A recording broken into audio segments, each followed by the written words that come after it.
मथुरा के जंगल में सुंदरी कौवी अपनी बहू टुनटुनी चिड़िया और बेटे कालू कौवे के साथ रहती थी। सावन का महीना शुरू हो गया था। जंगल में चारों तरफ हरियाली ही हरियाली नजर आ रही थी। एक दिन सुबह सुबह सुंदरी कौवी अपने बेटे के साथ बैठी चाय पी रही थी। माँ, ये सुबह सुबह टुनटुनी कहाँ चली गई? दिखाई नहीं दे रही है। पता नहीं बेटा कहाँ गई है, मुझे बताकर नहीं गई। यही कहीं पड़ोस में गई होगी, अभी आ जाएगी। तू चाय पी, ठंडी हो जाएगी। दोनों माँ बेटे चाय पीने लगते हैं। तभी टुनटुनी चिड़िया हाथों में पूजा की थाल लिए घर के अंदर आती है।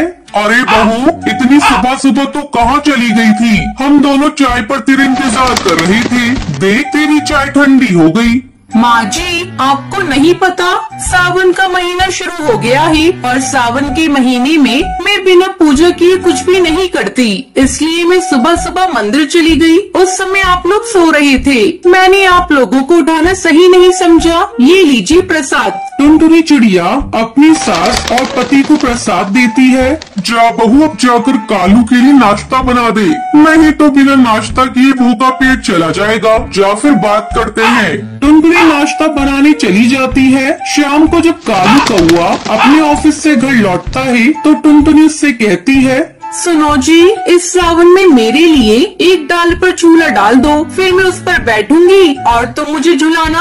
अरे पागल हो गई हो क्या, जो मैं अपना काम धंधा छोड़कर तुम्हें झूला झुलाने आऊंगा? अब तो बचपना भूल जाओ। नहीं, इस सावन में आपको मुझे झूला झुलाना ही पड़ेगा। तुम ये सब क्या फालतू की बातें कर रही हो? तुम कोई छोटी बच्ची हो क्या जो मैं तुम्हें झूला झुलाऊंगा? क्यों मेरा मूड ऑफ कर रही हो सुबह सुबह? इतना कहकर कालू कौवा गुस्से में वहाँ से चला जाता है। इस तरह 2 दिन बीत जाते हैं। टुनटुनी चिड़िया अपना मुंह फुला लेती है। वो सारा काम करती लेकिन किसी से कोई बात नहीं करती। बहू, तू तो जानती है कालू को अपने ऑफिस से फुर्सत नहीं मिलती। वो तुम्हारी जिद को पूरा कैसे करेगा? माँ जी, मैं क्यों उन्हें पूरा दिन झूला झुलाने को बोल रही थी? बस थोड़ी देर ही तो झूला झुलाना था। पिछले सावन में भी उन्होंने मुझे झूला नहीं झुलाया था। मेरी सभी सहेली अपने पतियों के साथ झूला झूलेंगी और एक मैं ही हर साल की तरह रह जाऊंगी।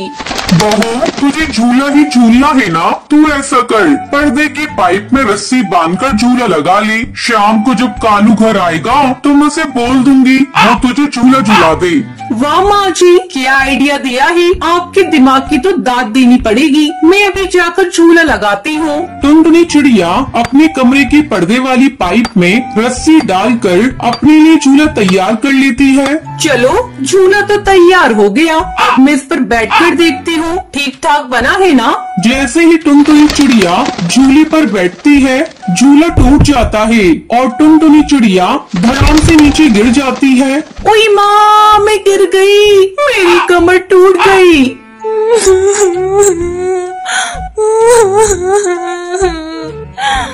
टुनटुनी के रोने की आवाज सुनकर सुंदरी कौवी वहाँ आती है। अरे बहू, तू नीचे कैसे गिर गई और तू इतना चिल्ला क्यों रही है? ये देखिए माँ जी, मैंने पर्दे की पाइप में रस्सी बांधकर अपने लिए झूला तैयार किया था, लेकिन जैसे ही मैं उस पर बैठी ये झूला टूट गया और मैं धड़ाम से नीचे गिर गई। मेरी कमर में बहुत तेज चोट लगी है। तभी कालू भी ऑफिस से घर आ जाता है। सुंदरी उसे सारी बात बताती है।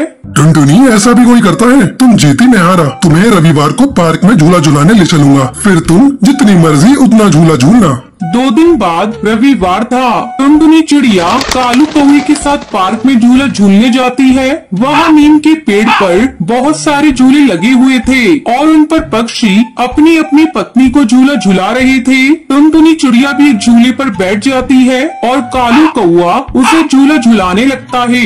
झूला झूलते हुए टुनटुनी चिड़िया बहुत खुश थी। वो काफी देर तक झूला झूलती रहती है। फिर दोनों पति पत्नी घर लौट आते हैं। माँ जी, आज मैं बहुत खुश हूँ। मेरा सावन में झूला झूलने का सपना सच हो गया। अब मैं भी अपनी सहेलियों को फोन पर बताऊंगी कि मेरे पति ने मुझे झूला झुलाया है। माँ जी, अगर आज आप भी पार्क में आई होती तो देखती बहुत सारे पक्षी अपनी पत्नियों को झूला झुला रहे थे। बहू तो खुश है ना? यही मेरे लिए बहुत है। इस तरह सभी खुशी खुशी रहने लगे।